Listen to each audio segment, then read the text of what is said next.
પાણાના વિવાદને લઈ ઉત્તર ગુજરાતના અરવલ્લી, સાબરકાંઠા બાદ હવે બનાસકાંઠા જિલ્લામાં પણ લોકો રસ્તા પર ઉતર્યા। ડીસા તાલુકામાં નાગરિકો અને પર્યાવરણ પ્રેમીઓ એકત્ર થઈ અરવલ્લી બચાવો, પર્યાવરણ બચાવો જેવા બેનરો લઈ વિરોધ નોંધાવ્યો।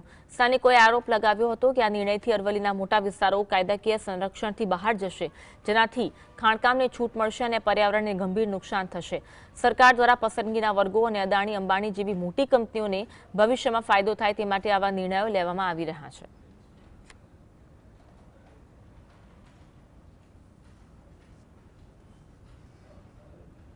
જળ, જમીન, જંગલ બધું જ અને એમાં હવે આ પહાડ પણ વેચવા જઈ રહ્યા છે અને ઓલરેડી અરવલ્લીનો 40% ભાગ તો નુકસાન એ લોકોએ કરી ચૂક્યા છે અને એમાં ધંધો પણ કરી ચૂક્યા છે।